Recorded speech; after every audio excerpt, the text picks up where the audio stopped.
Hey everyone, it's Tammy with Beaded Windsocks. When I'm not beading, I'm crocheting. When I'm not crocheting, I'm beading. This is podcast number 6.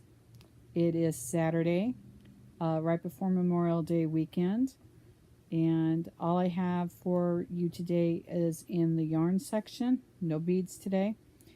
And I have a couple finished objects, some works in progress, and one piece of Happy Mail. One piece of Happy Mail. And unfortunately, I don't have shout outs this week. I still have misplaced my list and cannot find it. So bear with me with that. And when I can, I will get those additional shout outs made. Okay? I do apologize for that. So let's get started. Hey y'all. First off, this is going to be in pieces and then it's going to be strung together. Little one has been having one of her moods and all, and when she gets started, I cannot do any recording because she's very loud or she's frustrated with whatever it is she's playing with. So I'm going to be recording this in bits and pieces and then tying it together. Okay? So at the moment I will go ahead and get started, and I will start with 3 finished objects, one of which will have inserts at the end of this portion of the video with the pictures that I took for sizing. Okay, here we go. First off is square number 5 from Sara Sach's Scraptastic crochet along for the year. This is block 5 and it's called the Flower Granny. And no, my ends are not tied in. Not on any of them. Okay, because I'm going to do that later. This is the turquoise one. The other 3 I'll be making later and then adding to the rest of the collection. But I wanted to go ahead and show you at least what the first block look like. Okay, all right, that's that one. Next is the Sabella shawl from Melanie Peskoe, and I did this up in Jazzy. Okay, it came out nice,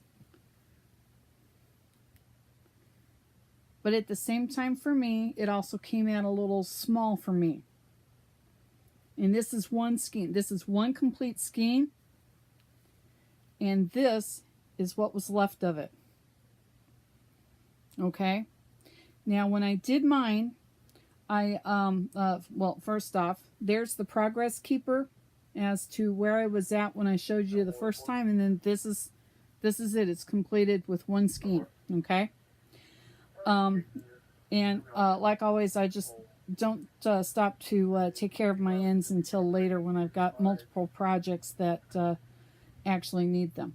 Now, the pattern for the Sabella shawl calls for a K hook and a J hook for the single crochet in the picot stitches. But like I said, because this is the end of my string, this is the end, just enough to tie in, I didn't do the picots. Okay, but also I made notes for me for this one.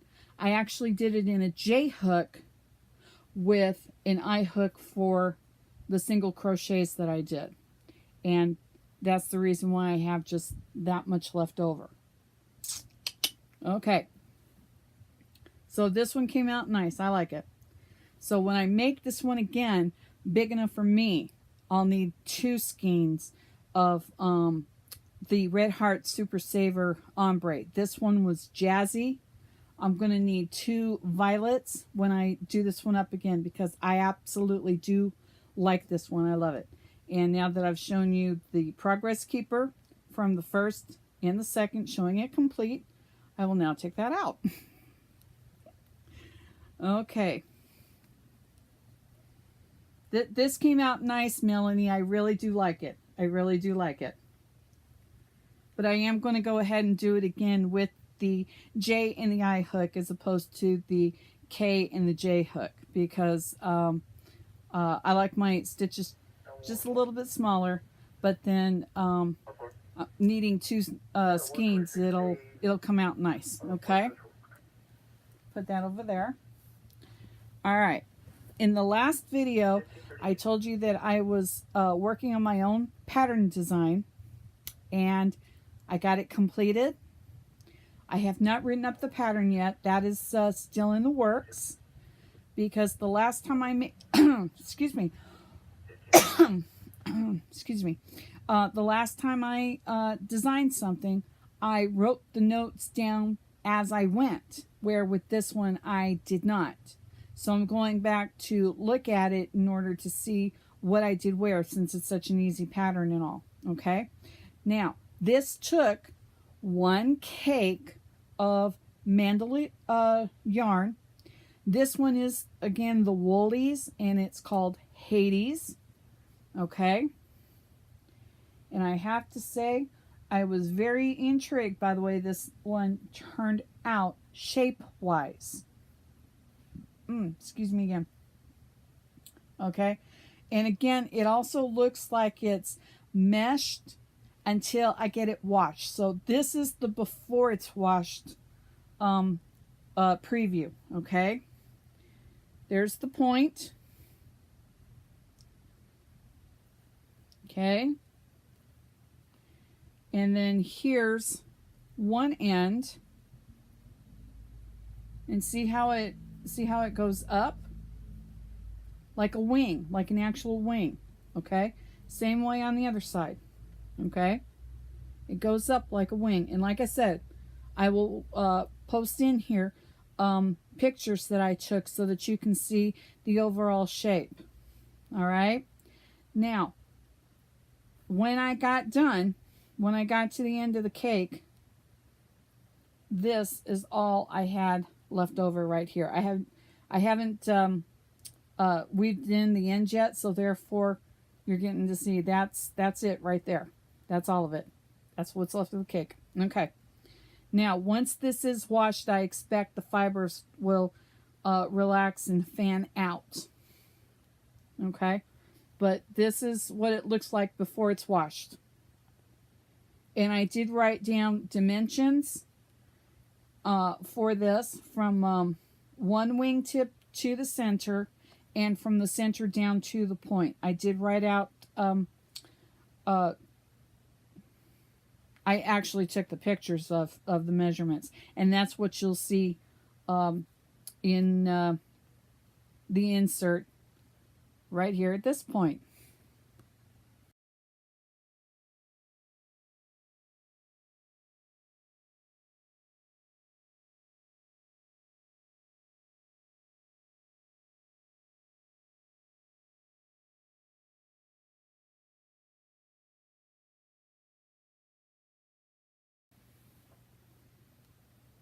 So as you can see, the completed shawl came out much like that of a phoenix, and little one says that she liked it, that's what it should be called. So I introduce you to the Phoenix Shawl, and anyone who is interested in the pattern, please put a comment below, and once the pattern is written up, depending on how many comments there are that are interested, I will choose some testers and get my feedback, and then it will be available in Ravelry. But as easy as this pattern is, there should not be a problem with it. Okay? All right. Moving on to the next one. This was some scrap yarn I picked up at our local Idaho Youth Ranch thrift store, and it was just such a tiny little ball that I made a little square out of it, and the ball did not make it all the way over to the other end, but you know what, that's okay. That's where the ball ran out. Like I said, it was a very small ball of scrap yarn, so I went ahead and did up a little square. It's a scrap square, so I'll add something to it at a later date and just keep going, or wrap it up and just take care of it from there. But that's that other little work in progress. Little. Okay. All right. I had stated also in the last video that a friend of mine who gifted me some yarn, 6 of them. Wow. Thank you. You know who you are. Okay. I decided that I was going to go ahead and make a campfire cardigan from Jess Coppom, Coppom, of MakeandDoCrew. And this is where I started. Okay, this is what I have started so far. This is where I'm at for the row, okay? Because that's the other side there. But I noticed that this is very ripply. And I went back to the pattern to see if there was a reason why it's ripply. And I couldn't find an answer of any kind. And right now she's on maternity leave. So trying to ask her a question, it's a bit of a challenge right now. I've got to kind of wait for her to come back from maternity leave and all. So I don't know if this is supposed to have a ripple in it for a reason. But I'm going to go ahead and frog this back out. And instead of using an L hook, that's what she used. She used an L hook for this. Instead of using an L hook, I'm going to go back and use a J hook. No, a K hook. I'm going to go back and use a K hook instead. But I'm also going to see if I can't get this to lay flat. Because even one picture showed it was rippled without an explanation for it. And I don't know why. Okay. So I'm looking at frogging this back and using a K hook one size down. And then seeing if I can't go ahead and get it to lay flat. Because I don't know if it's supposed to be ripply in order to construct the cardigan. I really don't know at this point. But that there is an answer I'd like to try and find and get. Okay? And, I mean, it's going to be an interesting outcome with this because there's no color changes like hers does. Hers has got color changes in specific rows. And since I'm doing this all up in one color, I think I'm going to have fun and have a blast once it's done. Okay, so that's what's going on with that one. All right, put that aside. Okay, last video I also mentioned, oh, there we go, that I was working on the Meandering paw print shawl, and this is it here with this cake. Okay, this is the Warlock one, okay, with those colors there. All right, I started this one and I'm pulling from the center. Okay, there's the strand. I'm pulling from the center and it's coming out the bottom a little bit here. Excuse me for just a moment. There we go. Probably need to put a slide clip in there to keep it in place for now. Okay, now if you recall also the progress keeper here on this side, there's the progress keeper, and that's how far I got to row 26 since then. Okay, and this is where I'm at right now, is row 26 on this one. Now, I also had stated in the last video that I was going to use, and this one here is to be the large one, so it's going to take 2 cakes. I also had mentioned, like I said, that I was going to do a second one, but in the small one. So I was going to follow the directions to make the small shawl, okay? And the catch was this one. I didn't want the yellow on the point, since this is a bottom up shawl, not a top down. And I did not want the yellow at the base, at the point. So when I started this one 2 nights ago, I started with the outside and I started with the cream. And I'm up to row 21 on this one, I believe. I believe it's 21 on this one. 1, 2, 3, 4, 5, 6, 7, 8, 9, 10, 11, 12, 13, 14, 15, 16, 17, 18, 19, 20, 21. I'm on row 22. Okay.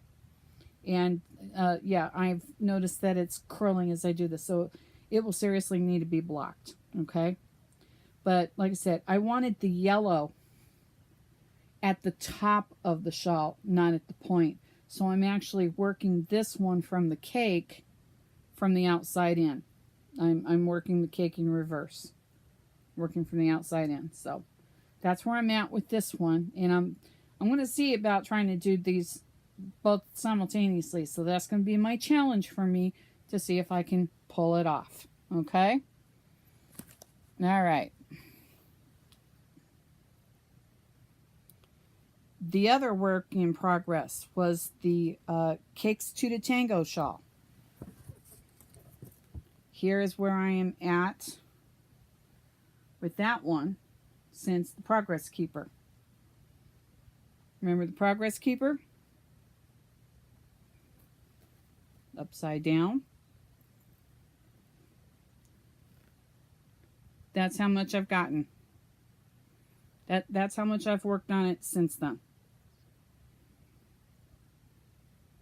And it works up nicely when someone's calm and quiet, because I can just concentrate, focus, and do something mindless. But I also keep this in my bag for travel, since it is a mindless project and it's easiest to do. Okay. At this point, that's it. Okay, the works in progress are done. The couple of small finished objects are done.